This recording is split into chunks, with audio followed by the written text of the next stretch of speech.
Say it loud. I'm black and I'm proud. Say it loud. I'm black and I'm proud. Say it loud. I'm black and I'm proud. I'm black and I'm proud.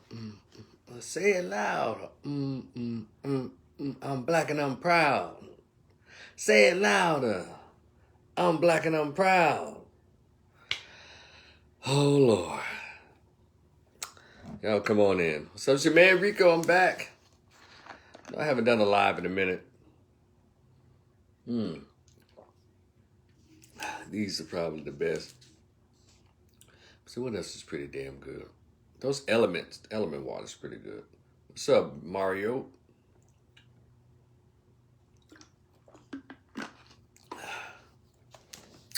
Okay, let's get on in here. And I want to hear everybody's thoughts tonight. I have approximately 50 minutes to talk to you. I'm trying not to talk that long because this is the final show for the awesome TV show. This is the final show in the night for the show This Is Us on NBC. Comes on at 8 p.m. Central Standard Time. And it's been an awesome 6-year run of that show. Awesome. And I usually don't watch regular TV because they got all the foolishness, a bunch of LGBT foolishness on there. But this show, the main reason that I really like this show for all the past 6 seasons that it's been on is because of how they wrote the black characters. Sterling K. Brown, who's also in the movie Black Panther, the first one, he does an excellent job. But Mario, it's an awesome show, man. I watch TV shows for images. I watch them for good writing, good production, and great acting. And I have to say to the writers and producers of this show, which I think one of them happened to be a black woman. She passed away last year, or late last year, early this year. She's one of the main writers on This Is Us. I like the way they developed, respected, and maintained the black characters. It was a husband, a wife, and 2 daughters. An actual black-looking husband, an actual black-looking wife, and actual black-looking 2 daughters. That's the stuff I look for. And so other than that, I don't watch very much mainstream TV. I don't watch these apps, the Hulus and the Netflixes, because nothing on there but foolishness. When I was hearing that people are watching Game of Thrones, I said, isn't that a show where a brother and sister are having sex with each other? And people are like, oh yeah, that's a good show. And then some folks love this crap called Brigadon. And nothing but biracial people on there. And black people love that show. And of course, this has a mass appeal. But black people love not seeing the image of themselves in these shows. And of course, a black woman, Shonda Rhimes. Yeah, I think it's Shonda Rhimes, yeah. Who's the same woman who wrote and produced Scandal. Gave black women their white man fetish for 7 years. Have mercy. And they loved it. And so, then you have these shows when they have like actual black people in these shows, they have shows like P-Valley, a black man with a mustache and a head full of hair and lipstick in a whole house and black men getting their cheeks toe up by other men. And Lovecraft Country, black men getting their cheeks toe up. Damn, we can hardly sit through the movie Pulp Fiction in a scene where this big old, strong, masculine, big old buff Ving Rhames gets his booty cheeks toe up in a rape scene. Then he turns around and movie Holiday Heart plays a big old transvestite. Y'all think images don't matter? Y'all think images aren't real? Images are on purpose. If there was no such thing as images having power, they would never sell a morsel of clothes anywhere. So I watch Ion TV. I mainly watch Ion TV because Ion TV has Chicago PD, Chicago Fire, Blue Bloods, Law and Order SVU, Inside NCIS Los Angeles. And then I'll watch Cozy TV has Little House on the Prairie. I think there's some Roseanne on there, and it has Frasier. I watched all 11 seasons of Frasier. So y'all can kind of tell what kind of TV I watch. I don't watch a lot of, I guess, urban bullshit. I don't watch no power crap. I don't watch none of these reality house, no hip hop loving. I don't watch none of that bullshit. Because I came up in the 70s and 80s, and when conscious Afrocentric consciousness was real in the 90s, I got to not only read some of the books, but meet a lot of the African-centered scholars who wrote those books. And so I learned from them not to muddy your brain up with foolishness. And a lot of us in our race we just bow all of the crap. And some people talking about their favorite movies are Belly and mess like that. I think I saw that movie once, but it's some other crap. I watched Sugar Hill. It was a cool little movie, well acted, with Wesley Snipes. And New Jack City, I watched that too, but it didn't do anything for me. It was popular for what it was. I liked more of the soundtrack with Guy on the soundtrack more than I liked the movie. No, I'm not perfect, and I'm not trying to come across as not a prima donna, but a man madonna. I'm not trying to do it. I'm just saying the importance of images and how images go straight to your brain, right here through your frontal lobes, your eyeballs, and go to start sharing up things back there. That's why they never allowed black people on television too tough during the beginning of TV. And on the images they had of black people on television was that of Buckwheat and Stymie and Farina and Kingfish. The beats don't fails me now. I don't know, stepping fetching. I don't know, Missy, why the fish be swimming in the water, but it don't get wet then, Missy. That kind of foolishness. And I'll say back then, those black folks did that ham boning and bootlicking and samboing in the movies, so we would have to do that. But it's like we don't even pay attention to history. So what was the purpose of Minister Farrakhan and Malcolm X and Dr. Frances Wells and Dr. John Henry Clark? And what was the purpose of them spending their lives? These people had PhDs. They could have been professors at major Ivy League schools, teaching what they're taught and making about $250,000 plus book residuals and sales and research dollars. But they decide to go on tour and make minimal dollars for speaking fees, because black people didn't even pay these people what they were worth when they asked them to come to their black schools or their black community centers to speak. They paid them less than $3,000. But if they went to the white way, they would have got $50,000 per speaking engagement.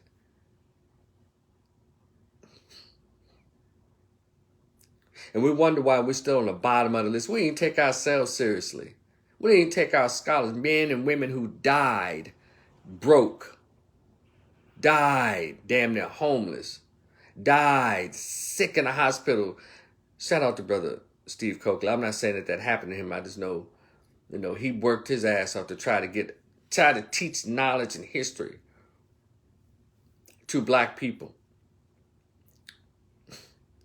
And we just rejected. Carter G. Woodson just got off a plantation trying to teach Negroes.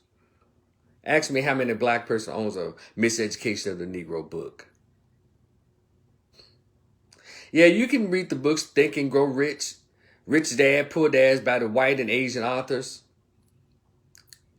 But when you're a nigger, you don't know its history, you spend your money like a nigger. Shout out to the black rappers. So, and a lot of black NBA players and black NFL players. We don't know who you are. You spend your money like you're a lost cause. You don't donate to yourselves. You don't donate to people who look like you. You continue to do what you need to do to appease the white mainstream. There will never be another Muhammad Ali. Ever. There will never be another Jim Brown. These black athletes who spoke up, really spoke up, spoke truth to power to white racism. Now y'all want to say, well, Colin Kaepernick had the complexion for the protection. He remained rich with his biraciality, looking more white and Arab than they'll ever look black. So he grew out an afro and wore braids, and Negroes went berserk with glee. Yeah, he is black. He's speaking up. I appreciate him using his platform to bring about what black folks have been talking about for 100 years. That is police brutality of unarmed black men and brutality on the black race. But I don't give him no Ali status because he got even richer. He became even more wealthy off the trauma of black folks. So y'all can kind of keep these damn. What's up, Patrick? Homie, what's good? Y'all can keep your Colin Kaepernick fetish and your what's that white boy king? Keep your fetish. Cause we got a lot of black folks do the same thing, but these black folks look like me. They don't have that Jesus complexion that y'all like. They're not biracial and mixed looking, so you don't pay them any attention. Even Kevin Samuels. If he didn't look the way he looked, he would have been publicly an international star. But he was a star on the underground through social media. And then when this black-looking, black-sounding, black-strong black man passed away, there was some celebration. And all of a sudden now he is palatable. You can take him now that he's dead. Isn't that interesting? They never invited him on NBC, CBS, ABC, Fox, BET, TV1. None of the white-owned corporate hip-hop stations. They never invited him on. He was speaking the business, the God's honest truth to black people. And you never invited Kevin Samuels on. You don't invite any black man or black woman on to the mainstream to reach the masses of black folks when it's teaching the truth and changing the behavior of black folks. We don't even invite them. You know how I know? The Essence Festival has been going on for about 30 years, 20 years. Name me 1 year that all those, at least 150,000 black women and counting, have gone to New Orleans every year. They've invited every black woman they thought was somebody to come and speak or have a workshop or be seen and heard. But they never invited Sister Shahrazad Ali. They never invited Dr. Julia Hare. They never invited Dr. Francis Cress Welsing. They will never invite Michelle Alexander, who wrote the book New Jim Crow. They will never invite a black woman who speaks about black men in a loving and protective way. So that's look, I'm not stupid.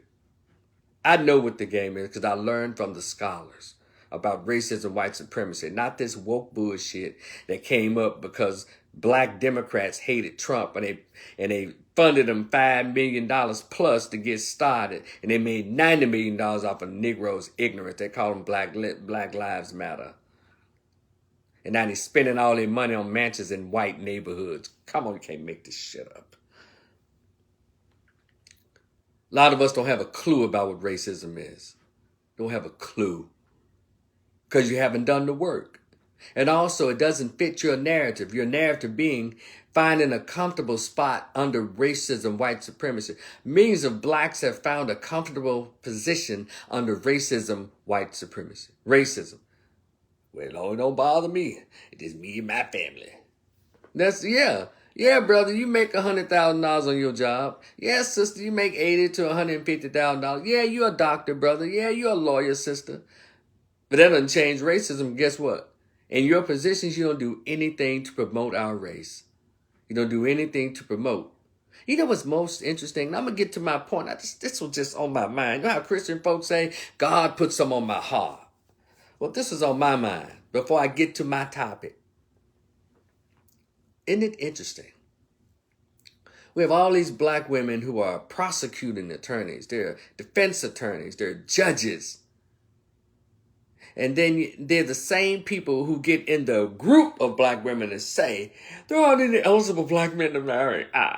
We're women of color, professional employed women of color, entrepreneurs. There aren't any black men. We're most educated and we're the most enrolled in college. There aren't any eligible black men. They're either in jail or they're on the corner, they're on drugs, or they're gay. There aren't enough black men. Y'all hear them bitches?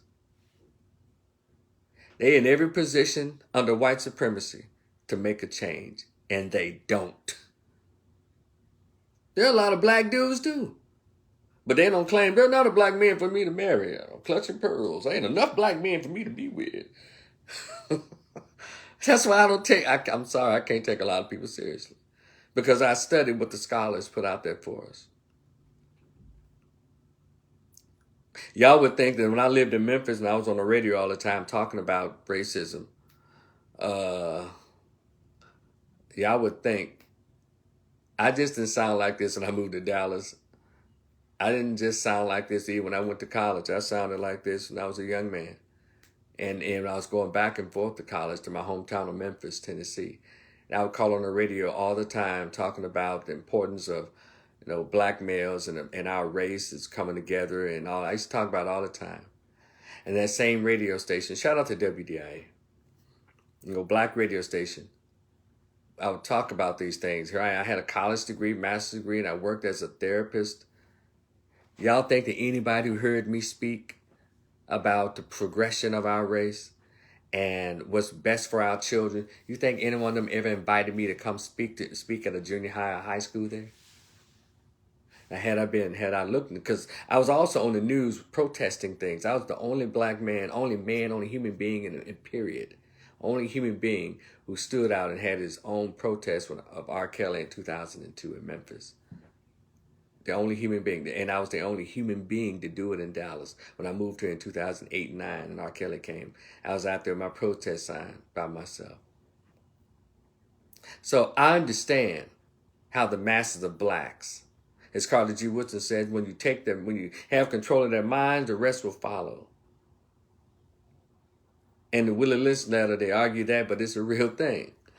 So we have no interest in Wakanda. We love the movie as an idea. We love the movie Black Panther as an entertainment, but the actual reality of Wakanda,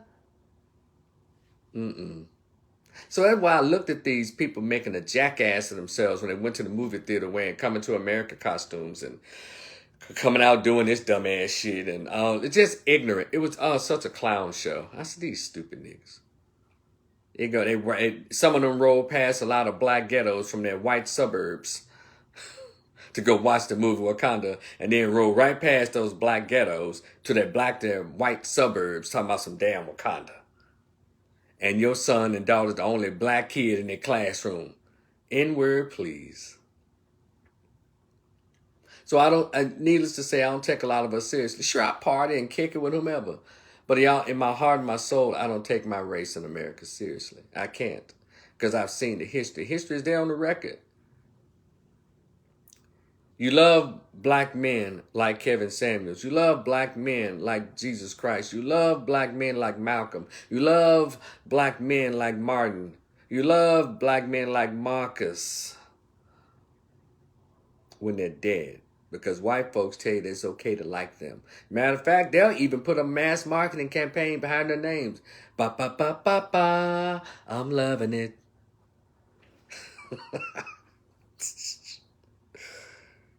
So it's so easy, it's embarrassing. It's almost where they're shedding tears.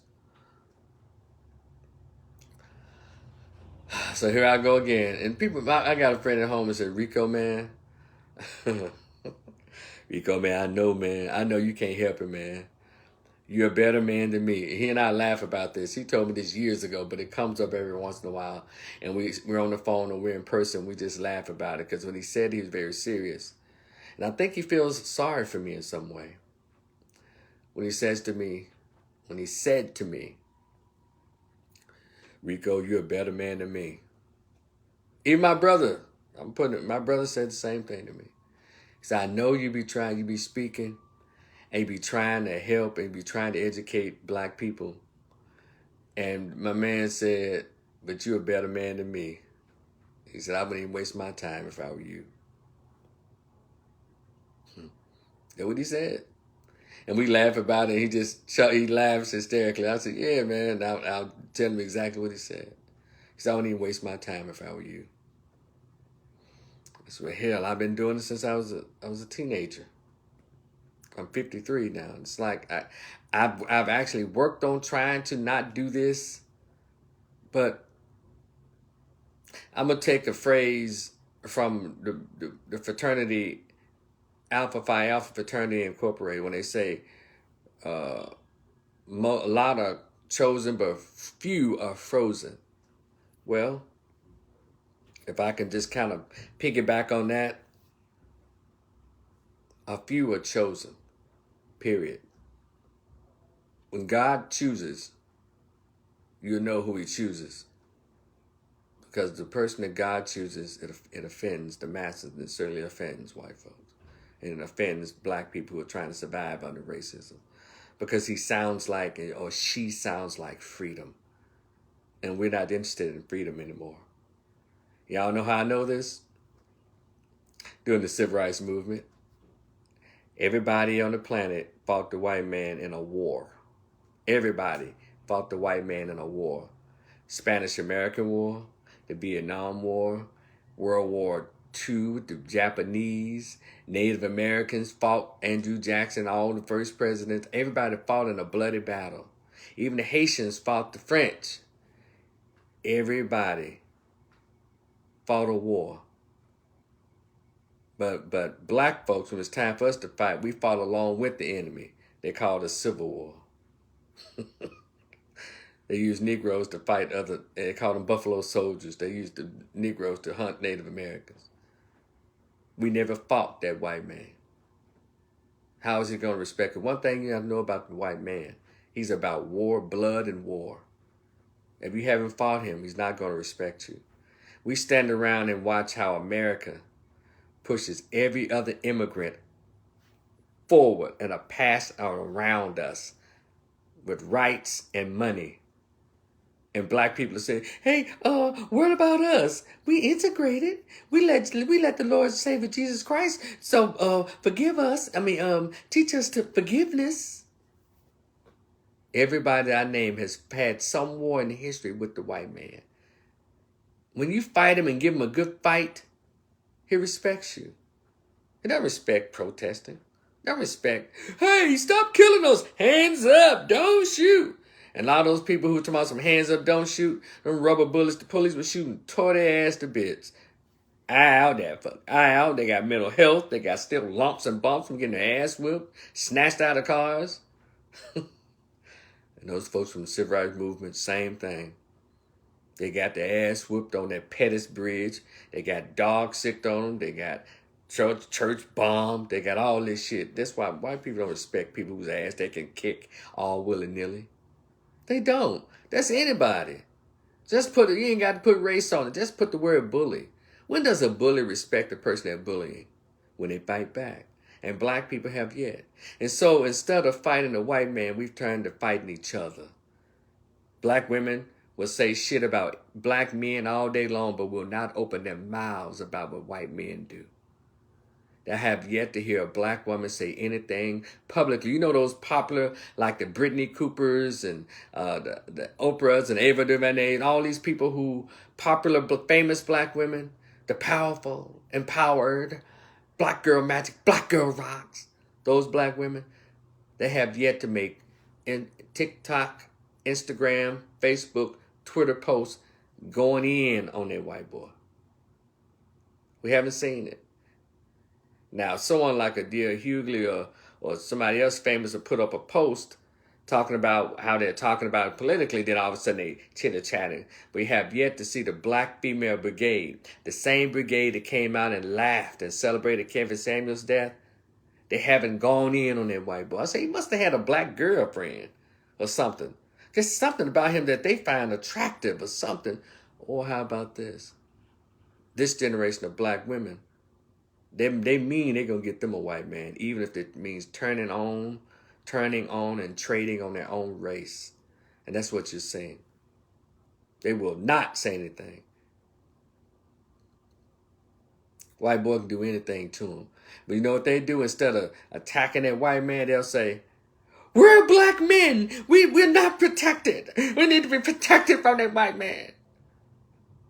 But when they ain't mad at white folks, guess how black women don't refer to themselves as black women until they get mad at white folks. It's black women, it's black women. And when they're trying to be ugly towards black men and and establish themselves as a separate group from black men, from our race, it's black women as black women. But when they're cool, they're okay with white folks and everybody. We're women of color. Women of color. There's a woman of color. And black and brown. And disenfranchised. And women of color. Y'all ever heard them broads? Y'all don't pay attention. The reason y'all don't pay attention because y'all know to pay attention. I listened to the scholars. I understand racism, white supremacy. The way it sounds, its agenda, how it works. Anything else will only confuse you if you don't understand. I don't hate anybody, but I'm not stupid and I'm not blind. So everybody trying to survive. And what we do is we join other people to leech and pick at the bones of our own race instead of letting God and history into your brain and coming together and really doing the work to rebuild our people. Is every man, every group for himself, while those other groups are every group for themselves. Elijah Muhammad said about 80 years ago, the Negro race has tried everything to be included into the white man's house. We've prayed in, slept in, we've crawled in, we've done everything. Married in, we've done everything to try to get accepted to the white woman's house. Except for one thing. That is black unity, which is more powerful than an atomic bomb. Elijah Muhammad said that. And it's the truth. So, I know y'all read the title. It says Interracial Dating. How come it's a problem only with famous, rich, educated black men and their sons do it? How come it's a problem only when they do it? And I'm piggyback on the backlash that LeBron James' son, LeBron put out a picture of his son, Bronny, going to prom with a white girl, an attractive white girl too, fit and feminine and good and blonde and her own hair, gorgeous little white girl. And I hope he hits. That's one of the purposes of prom. Shit. You get your first piece or your next piece at prom. So, hey. And a lot of people are just so shocked. Well, y'all obviously have not been keeping up with the Instagram postings of Bronny James. Bronny James has always been into white girls. And how many rich blacks who are worth $100 million or $50 million? Here we got blacks that make $150,000. Don't fool with number white folks. So why are we shocked by rich black people integrating into white people's beds? Venus and Serena. But hold on, I'm not gonna mention them. There's other white men who've gone with white women, and I guess we didn't care, but it's it's interesting. And I don't promote, and I'm not a fan of interracial dating because I am race first. Put a sidebar on LeBron James for a second. We love to read statistics on how in 50 years. And you have Negroes who brag about this. Well, in about 50 years, we ain't gonna be no such thing as black folks and white folks because everybody just gonna be so mixed up. Y'all sound so stupid. It's gonna be plenty of white folks left. There'll be plenty of Italians, plenty of Jews, plenty of LGBT. Matter of fact, there'll probably be more LGBT than black. There's gonna be plenty of Asians. Go to China and go to Japan. You see anything black or white running around there mixing up that yellow? Everybody else respects. Go to Ukraine. Go to Russia. Plenty of white folks. They're gonna ship them in, fool. They're gonna ship in white folks. Y'all ain't never noticed how at the border They let all of the high yellow beige Mexicans in by the hundreds of thousands, but as soon as they thought 10,000 Africans, they call them Haitians, we're at the border, they use helicopters and airplanes to send them back. And y'all made it just an immigrant thing? No, everything is about race. And I've been hearing some of y'all, you real enlightened blacks. Well, it doesn't matter about who Bronny James dates. It's about what makes him happy. I just shake my head. Y'all niggas are so stupid. That's the same attitude a lot of you have when it comes to your own HBCUs. You want HBCUs to continue, but you send your children to PWIs. How the fuck? What? Make that make sense. Only if you're interested in the black race continue, then your children also follow suit as you did, right? Now, if you're a black father who got a white woman or a black woman with a white man and your son and daughter start dating outside of you, I understand. But you're a black father with a black son and he don't like black chicks? And you're around all kinds of women. You have access to every woman on the planet. You don't. Okay. All right. Y'all keep buying the excuse. It's about who makes him happy. Now, I'm saying this only if you're interested in keeping a black race going. Not the mixed about multicultural race, but black race. People like me and Don Cheadle and, Whoopi Goldberg and Lupita Nyong'o. Black. No, like Wakanda. Y'all seen the light-skinned mixed people in the movie Black Panther? Mm-hmm. See, they're bringing over black immigrants from Haiti and where else? Dominican and all that, because in their minds, they don't like dark skin. They already, in their mind, the immigrants, when they come over, they see white people as being powerful, so they're going to integrate into them mentally. In these years, y'all thinking we're going to be just a melting pot? Yeah, we're going to be a melting pot of people, but racially and economically and politically, we still going to be where we are. Because we have not begun the practice of building a fence the way other races have built the fence. Let's go back to Bronny James. Again, I heard Dr. Umar Johnson's comments on it, and I agree with a lot of what he had to say. I'm one of those race first brothers. Now, for all of you who got other people, you got mixed kids. I know a lot of y'all listen to me. You got mixed kids, and you probably think I wouldn't treat your child who's mixed respectfully, and that's untrue. Anyone who's ever met me knows I've never been disrespectful or mean-spirited or mean to anybody. I'm speaking politically. That's a choice you made. Those of you who got a white woman or got a white man, Mexican man, and Blaxican children, I've never disrespected anybody. And I don't have like, oh shit, he got a white. I don't do that either.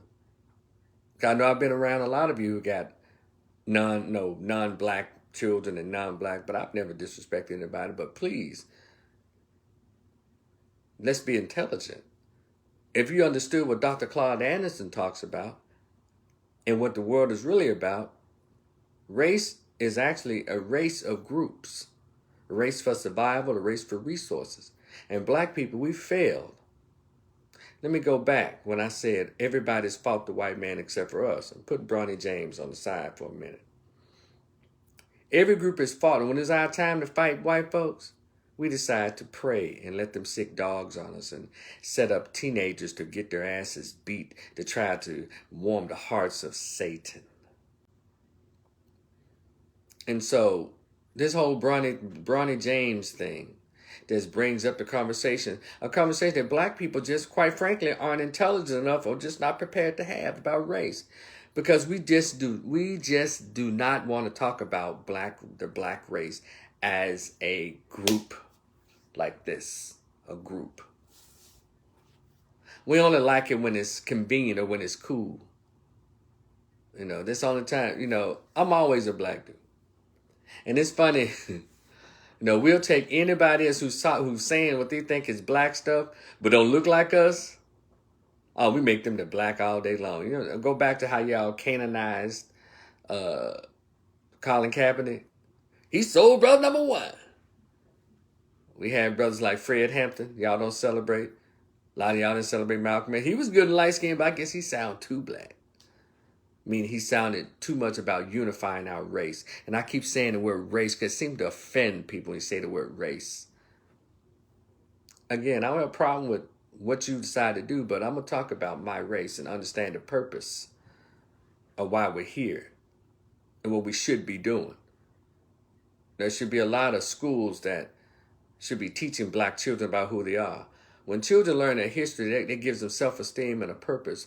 They automatically begin to set up their own fence to protect them against the enemy. And also weeds out the broken blacks in our race. We got a lot of broken blacks. Not just the blacks in the ghetto. We got a lot of broken niggas with PhDs and law degrees and nursing degrees and professor certificates. We have a lot of broken so-called educated niggas. They're worse than the ghetto blacks. They give white boys start smoking cigars and learn to play golf, and they ain't worth a damn. One thing about the ghetto blacks, they act out their pain, and that's what they do. Instead of those of us who are supposed to have so much good goddamn sense, instead of going to the ghetto and re-educating and refurbishing these human beings. We just say, look at them. We got to get away from the niggas. Let's create our own little separate boule, secret group of blacks and make a other grown and sexy, separating from our own. And I get that. I'm not saying you have to move next door to them in their hood, but you have enough resources where you can transform the hood. You're sitting on a lot of boards. A lot of you blacks are sitting on a lot of boards, police boards, school boards, city council. You're in places where money is flowing, but yet you can't seem to get any of that money to flow towards black. Why is that? Why do y'all run for office? Oh, yeah, status. This is City Councilman Rico. This is Vice President of Acquisitions at FedEx Rico. This is... Yes, I'm the bank manager. How can I help you? Okay. Just like, and Malcolm X spoke about all of that. We got so much rich black history that we could be celebrating and profiting off of. But if Whitey doesn't put his hands on it and say, I approve that, I validate that, we don't want it. And then they'll take something that we take for granted and put their machine behind it like, oh, hey, that's awesome. Like your neighborhoods. So Bronny James takes a white girl to the prom. Who cares? Well, there's a reason to care. Because when I started this live, I brought up the importance of images, how important images are. See, y'all don't understand why they allow blacks to be stars and celebrities. And we'll go back to Kevin Samuels. Kevin Samuels became a star, almost an underground legend, by way of YouTube, Instagram, because he wasn't allowed on any of these black radio stations. D.L. Hughley show didn't have him on. Ricky Smiley didn't have him on. Steve Harvey didn't have him on. All these black radio shows they didn't have, but they all side-eyed him and disparagingly said slick stuff about him, but didn't bring him on so he can really share that wealth of knowledge that he accumulated as it relates to behaviors in our people. See, they understood. See, the devil understands who the Messiah is. J. Edgar Hoover said about 50-some years ago, after he began to infiltrate all these black organizations, SNCC, CORE, Black Panthers, he said, we must prevent the rise of a black Messiah. And all you church folks know what I mean when I say Messiah. The messenger, the one who brings about change, who brings the knowledge that will transform the people's current conditions into that of upright and proud. How y'all think Snoop Dogg outlived Tupac? He was a drug-addicted, poor image projecting Sambo. They know who their people are. And we do too. Why do y'all think, I'm just asking questions, why y'all think this country and the world works so hard to destroy the men in the black race? And they empowered the women with money resources and grants and all this kind of stuff to give them this false sense that false sense of being empowered over their own men. And then these same silly women, they forget that their nature gonna kick in when they say, oh my God, I don't have a husband. Oh my God, it's just me and these kids. Oh my God, I'm uncovered, I'm unprotected. Now, every other race of women got husbands, they got families, they got all this protecting them, and black women are walking around the wilderness, wandering in the wilderness alone. And then they're crying out, where are black men? But you made a deal with the white man to say, if you give me $10 billion over 10 years, I'll totally ignore that black male, and I'll be your humble servant, so said the black woman. In 1965, they made that deal with Lyndon Baines Johnson. In 1966, 64 to 66, they made that deal with the white feminists to join the white feminist movement and left her family. But of course, the black man, no, sister, you did it. You picked being a single mom. You left your protection when you accepted them $2 from that white man. That's why you're right here now, crying and getting 35 and older, no husband. No, you got children, but that you ain't got no man, they ain't have no fathers. You did that. Because every other race of woman get a husband by between the ages of 24 and 26 when they're young, fine, still tender and juicy. But you 35 years old, worn out, got more mileage on you than Goodyear tires. Because you was out there taught no boss bitch. Yeah, turning up all through your 20s. Yes, hunty, all through your early 30s. And then somehow it's black men's fault. We heard you on these talk shows in the 80s saying how much better you were than us. And there was a lady who was talking that trash today on the page that was talking about the LeBron James dating a white girl. I just asked her flat out, what in the hell have black women ever produced or created, infrastructure-wise, engineering-wise, economically, politically, that changed the lives that changed the life, that progressed the lives of anybody in our race, besides Madam C.J. Walker creating perms and perm relaxers? I can tell you a million things black men have done. They've done so much to make black women comfortable. Done so much that they're bored being comfortable. Not just creating and building with their hands and their minds, but also giving their lives for black women to live. So when they talking, sitting here looking like a bunch of dumbass clowns, we're powerful. Black women are powerful. We're empowered. We're the most educated. They ain't built shit. All you've ever, and then let me tell you something. All they do is brag about being shoppers. We're the most valued consumers. We have power in our dollars. I'm embarrassed. And these are educated black chicks, sorority initiated, educated, professional black women. We're powerful. Our dollars are powerful. So you're bragging about being a consumer for white supremacy? Who passed themselves on the back for being a shopper? So how does your consuming help to raise up the black ghetto? How does that bring black men and black women together to create a black family under God? I just want to know. Rico, you're not married. You don't have a wife and kids. You're right. I'm not married, never been married, no kids. Guess what? I've never created a baby mama either. So, hey, Rico, why you ain't married? Why don't I have no kids? I never got married. Didn't God say, to have children, you're supposed to be married? Doesn't he frown upon bastard children out of wedlocks, out of holy matrimony? That's what they said in the church. All you most religious group in America. So Bronny James, they put up a picture of LeBron James. I guess he was at a prom himself or something with his little skinny white girl, but he ended up with Savannah. And image is everything. They use our famous to push the images that they want us to follow. But they never pushed Kevin Samuels. They never pushed Malcolm. They never pushed Minister Farrakhan. Minister Farrakhan got around on smaller stations like C-SPAN, and some stuff on PBS would interview him. Maybe Tavis Smiley, no, Tavis Smiley's little C-SPAN show would have him. And if they had him on ABC or CBS, it was to try to demean him and crush him, but he was too smart for that. But after Minister Farrakhan and after Dr. Khalid Abdul Muhammad, they said, no, we're not even gonna interview them to try to make them look bad.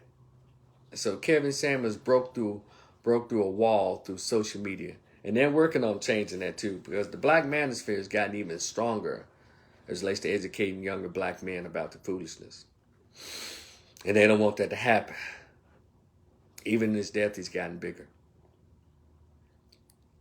So the black celebrity is black people are made celebrities with the understanding that the corporation that makes them movie stars, makes them rap stars, make them singers, make them actors, or what have you, put them in commercials, they understand in the contract that their image will be used to push whatever product or image or mindset that the corporation that owns the black celebrity will push. They will not push the image of black solidarity, black love, black marriages, black children having black fathers and black mothers.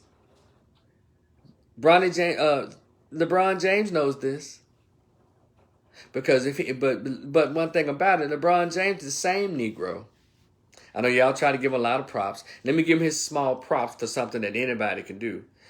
LeBron James never got in any trouble. LeBron James's image has been pretty much squeaky clean. LeBron James has not been caught up on no mess and all that. Okay, great. Y'all give him that. Hell, anybody grown can do that. But y'all act like LeBron James run wearing those little children ass clothes. In those press conferences, he had that little ass suitcase. And them little short ass pants that came up his knees, and that little bit ass medium jacket with shirts that came up his long ass sleeves, his arms, with them jackets. Y'all didn't think that looked weird on a 6'5", 220-pound black man? Those wearing those little ass kids like he was in the movie The Wizard of Oz. With the lollipop kids, and the lollipop kids. Nobody looked like big tall ass Oompa Loompa with those little children ass clothes. Cam Newton dressed the same weird ass way. The NFL players, when they allow them to become rich and famous, there's this contract that they cannot push blackness. And anybody who dares try to push a message to black people about independence and freedom, they tear them apart with that whole media machine. Nick Cannon found out the hard way.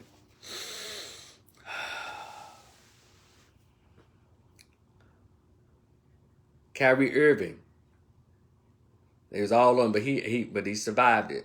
What he said about the potion, he refused to take it. And they were telling him, we're so trained that we join them in speaking their talking points. Hey man, you make $1 million, you make $50 million. What's your problem? Stupid. As if these people aren't human beings. But Kyrie said, no. And then when he outweighed them, the rest of us started looking like, hey, wait a minute now.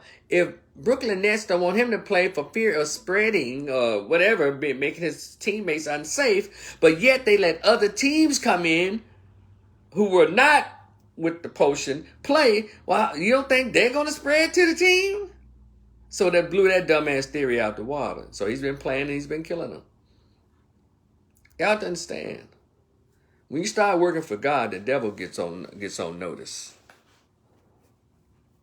But when you're not, you just fine. You're like Steve Harvey trying to tell Monique, we can't do this. This is a money game. We can't save everybody, Monique. We just got to make our money, Monique. You can't be making them people mad. They give us jobs. Y'all remember when Monique was on his show? We already thought he was a buck dancing, buck tooth bastard. But he really samboed his ass on there. Monique said, no, that ain't cool. And she walked off the show and started dapping up the audience. I don't even know if they talk anymore. I wouldn't talk to this little sorry ass. But yeah, we get nervous when they're around black folks, real black folks. the crossover bought off blacks they get nervous when they're around actual black folks who don't give a fuck. But what I say to people like me and others, no, we can just concentrate and try to get our money. Because one thing about it, they like to see us broke and fucked up. They do. Because it does them well. But we mess around and we talk all this black stuff, and we're actually successful in our lives, and we have to bootlick and crawl and sell out other blacks to do it. Oh, that makes them feel insecure. Because we're whole people. When we don't have to bootlick and buck dance for whitey, or we didn't cross over to marry out in order to think that's going to mean success. We didn't have to do it. And I know I'm aware, I think I make quite a few blacks nervous when I come around them. Because when they look at me, I have way less than a lot of people that I've run across and I've known. Material-wise, I do. I ain't got shit in the bank. But I work every day. I try to do me. I ain't like no pauper and shit, but a bunch of boy fucked up by that. And the pandemic didn't help at all. I think all of us got fucked up. But I was doing okay, but that pandemic hit, it's like, phew. And so I'm starting over. But let me take y'all back. That even when I was young, it's like, damn, how come they hating on me and I don't have, they got a new car and shit. Then I learned, I said, it's not, Rico, what you have on the outside. It's not what you drive or what you live. Rico, you have something that they won't ever have. That is an inner glow. You have what's called self-ownership. You have no fear of being a man and saying what you want to say and doing you. But a lot of these folks have created boundaries because they made contracts, signed contracts. I don't belong to anybody's groups. I don't do any of that stuff. I'm not loyal to anybody like that except for my friends, who we're on the same page.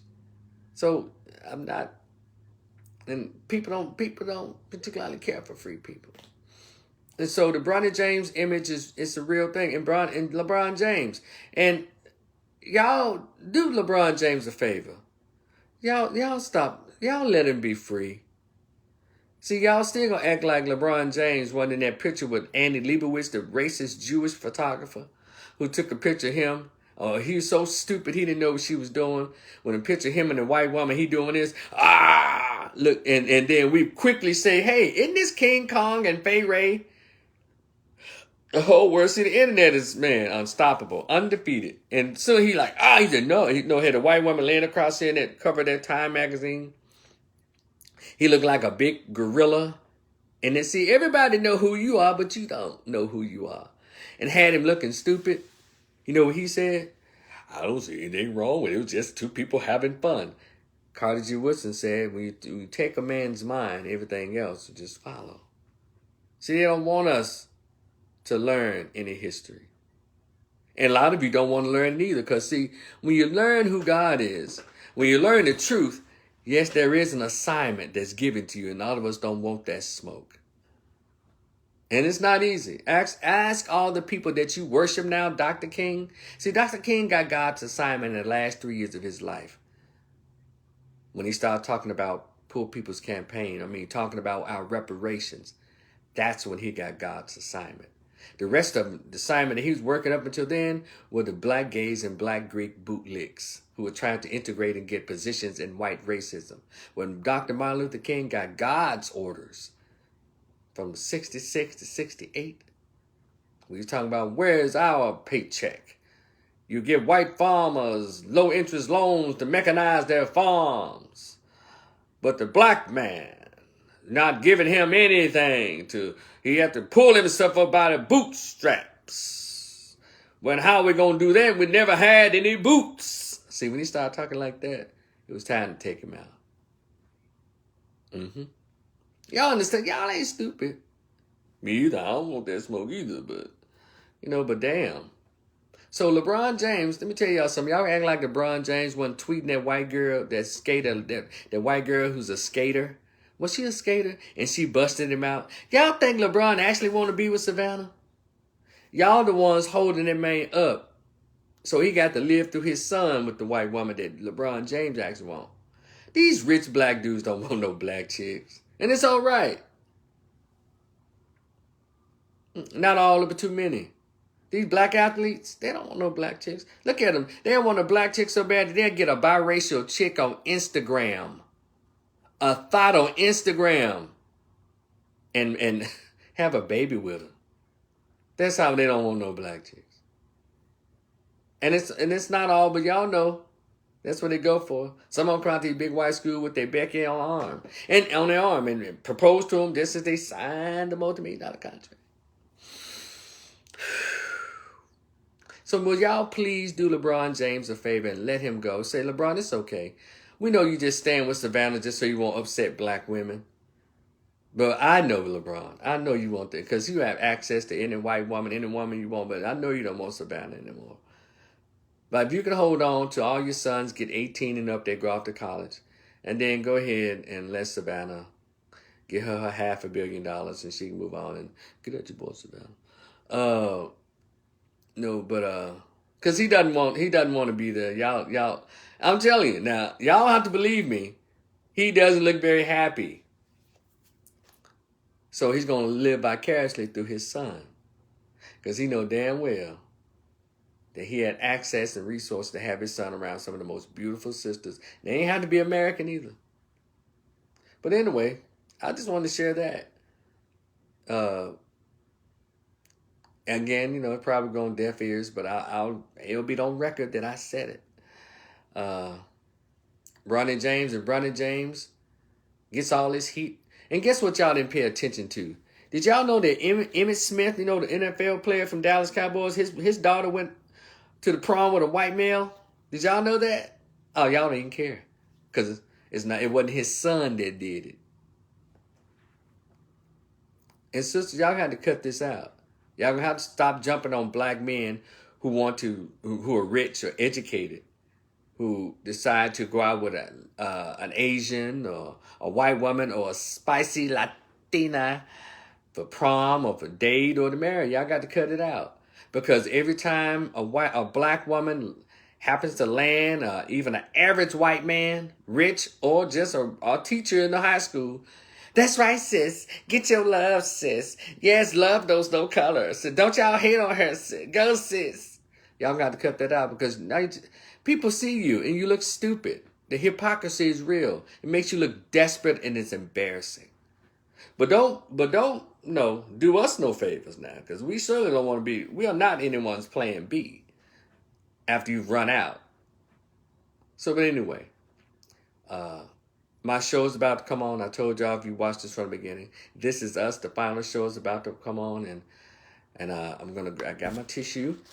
If you watched that show, This Is Us, for the past 6 years, in one of those seasons, if not all 6 seasons, you grabbed some tissues. Very well written show, very well produced show, very well acted show. And most importantly for me, I appreciated those white, Jewish, and black writers who respected the black family in that show. Black father who looks black, a black mother who looks black, 2 black daughters who actually look black. They were black folks. And there was no clowns, there was no buffoons, no. Now, of course, I'll tell you, in season 5, they snuck in that the oldest daughter had a same-sex attraction. But I missed that show for some reason. I guess I wasn't home. And then I think in season 1, his father who gave him away when he was a baby, he came back into his life as an old man. But they do flashbacks and it said that he, as the years went on, he lived with a man. He turned out to be gay. So it was nothing. It wasn't like P-Valley. It wasn't like Lovecraft Country or nothing like that. It wasn't nobody cheeks getting towed up. No black dude cheeks getting towed up. Cheeks getting clapped by another man. So. Whew. Y'all be cool. I'm finna watch this. My show is about to come on in 1 minute and 30 seconds. So y'all can share this if y'all want to. I'll put it on my YouTube channel. Y'all be cool. Hey, Ernest. Mary Max. Hey, girl. Dion, what's up, my man? I'm out of here. I'll talk to y'all later. Let me see. What'd you write, man? Greatest weapon in the hands of the oppression middle is the oppressed. Bantu. Stephen Biko. He says the greatest weapon in the hand of the oppressor is the minds of the oppressed. Stephen Biko. That's a good movie. Denzel played in that movie. Right on. And I'm going to end on that, E. Donaldson. You came at the right time, brother. Peace.